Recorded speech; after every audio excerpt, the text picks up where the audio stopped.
So next we're going to talk about psychological factors because it's super important that you understand who your consumer is, and you need to understand how they think and how your design is going to affect them, because you really want these people to like you. You're really asking them to spend money on your product. You want them to be sure that they are getting value for their money.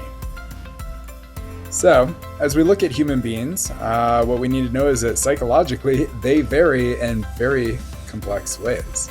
So take a look at this image on the right, and what you're going to see is that there are lots of different things to consider when you're thinking about the psychological aspects of a person. Feel free to pause and look through them if you want. All right. Next, what we're going to do is we're going to talk about how that's so important, why that's so important.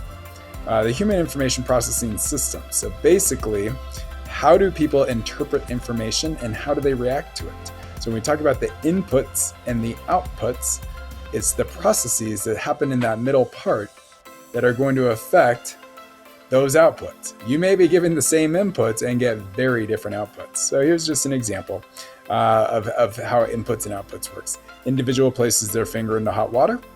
The nerves in the finger detect the high temperature and send a signal to the brain. The brain processes the information and sends an impulse to the arm, and the individual removes their fingers from the water.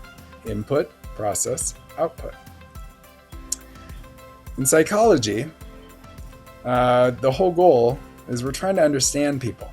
And we're trying to make generalizations about people and the principles, the different cases that we're looking at, so that on the whole we can make statements, kind of stereotypical or generalized statements about people. Now, obviously, we're all unique, and no one definition of psychological principles is going to define any of us, but we try to get something that can work for a lot of us. Psychological factor data. These are all things that are left for interpretation by the user. So, how does the light affect them? Smell, sound, taste, temperatures, textures of your product. You've all bought those nice products. They're new and they just feel so sleek, nice. You just like to hold them. They're nice to interact with. IB likes to point out that a breakdown in the system anywhere, any breakdown in any part of the system can cause the entire system to collapse. So it's really important that you factor into all the different interactions that your user is going to have with your product and make sure that they're satisfied. Okay. Users respond differently to environmental factors. Optimizing these environmental factors will maximize your workplace performance. So if we're talking about employees in an office space, one person may be sweltering hot while somebody else finds it freezing. So it's just an example of how we all respond to our inputs in different ways.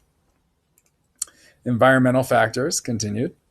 So psychological factors can affect the performance of an individual. Factors from the environment that the individual is situated can affect different individuals in different ways. And we already know that. We already said that. This is kind of a fun, interesting one. If you take a look at this image, there's a woman on here.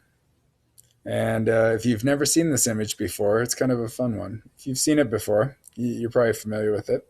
So there's actually two different women you could see here. There's a younger woman and there's an older woman. And what they typically say is that younger people usually see the younger woman and older people see the older woman. And it really is about perception. Hey, what are you looking for? What are you used to? If you don't see it yet, you can, if we look at the younger woman, there's her nose and her chin, okay, and she's looking off into this direction. The older woman, this is her mouth, this is her nose, comes up, and there's her eye right there, and you can see her hair back in here. So hopefully you can see both. As a designer, like I've said, it's really important for you to understand your users, your target market. So what we do oftentimes is we try to come up with a generalization or a stereotypical target market that we're aiming for, because we're striving for efficiency. We want to design a product, and it's not necessarily perfect for any one person, but it's a really, really, really, really good fit for lots of people. And because we want a lot of people to like our product. So this is actually off National Geographic from a bunch of years ago, but this was the world's most typical person. And it's not any one person, but they looked at all the different large populations around the world and averaged it all together and said, okay, this person is the best representation of what a human being living on planet Earth looks like. Okay, so it's not really even a person; it's a generalization. Okay, so we do that a lot for the sake of efficiency. We try to classify people and groups, and so that we can aim for those target markets, even when it's not a real person. Okay, back to interpretations. Um, so design permeates every aspect of the human experience, and data pertaining to this that we cannot see, touch, taste, or smell are often expressions of opinion rather than checkable fact. So a family all eating the same meal, one person might think it's really hot or spicy and the other ones don't. Can you say yes or no? It is. You know, there are ways to measure spiciness, but again, this is really coming down to an opinion. Alertness. This is just an IB keyword they wanted you to be familiar with. Alertness, the level of vigilance or readiness or caution of an individual. So I've got this guy with a bunch of caffeine, a bunch of coffee. I think this next one's really cute. Perception, the way in which something is regarded, understood, or interpreted. So you got this cute little tabby cat, and he sees himself as this big lion, big tough lion. It's perception. Okay, data. When we talk about data, it's going to be really important that you're familiar with different types of data. So two classifications you really need to know is qualitative data versus quantitative data. And I usually start with quantitative because it's when we quantify it. We put numbers to it. If you say a car can go from 0 to 60 in 4.5 seconds, that's quantifiable data. You can actually measure it. Qualitative data might be you design a new type of chocolate milk and you have people taste it and they let you know what they think. Oh, I really liked it. I thought it was creamy and smooth, and they tell you what they thought about the flavors. Oh, it was too sweet or this and that. That's qualitative data. They're telling you how they think and feel about your product. Okay. There are 4 different data scales that you need to be familiar with as far as the terms. Nominal just means you're applying a name to it. Okay. So if we ranked just all nominally, we'd probably do it alphabetical. You all have a name, and that's because it's easy for us to be organized that way. Ordinal, if you were to go out and do a running race or something, when you're done, we'd put you in order. Okay. So a ranking by position. Interval, sometimes we will chunk up different it will take a spectrum and we'll kind of chunk it up and make it so that there's intervals. It's easier to deal with less options, clustering them together. And ratios. Sometimes the example IB said was a rating scale of 1 to 10, but it can also be when you scale things, kind of like you see in that bottom image here, where things are going up in a scale, I think by hundreds. Okay, so it'd be a ratio.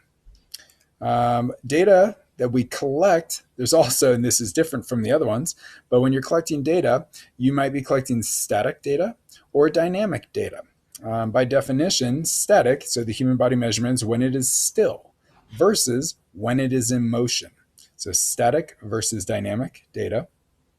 We have 2 slides left and then a quick video. International mindedness. So when we think, okay, how does this affect? Just remember, we're different from everybody else in the world, and they're different from everybody else in the world also.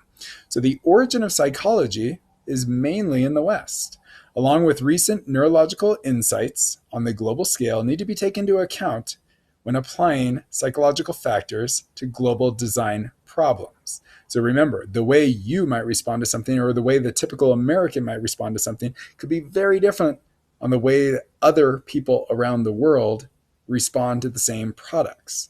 And that's just because we have different experiences and we've grown up in different ways. Okay. Here's our standard, AIM 3. The analysis of the human informational processing system requires the designer to critically analyze a range of causes and effects to identify where a potential breakdown could occur and the effect it may have. Okay, so when we're talking about causes and effects, again, they have the example of putting your finger in hot water and the process that happens and then the output. All right. And if we can get this to play, we've got a cute little video on consumer behavior.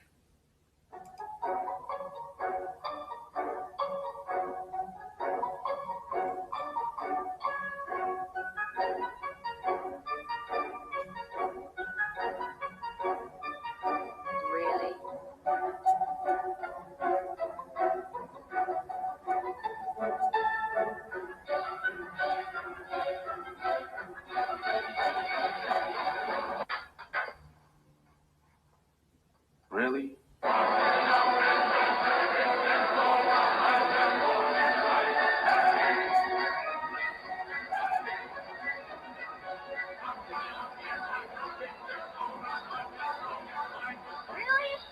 Really?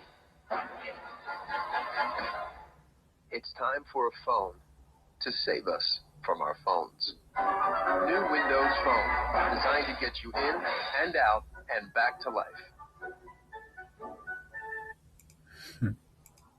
So, no, not again. Stop. Okay. So, consumer behavior, remember, for you as the designer, it is ideal. The more you know about your consumers, your target market, the better you can design a product that is going to meet their needs and their wants.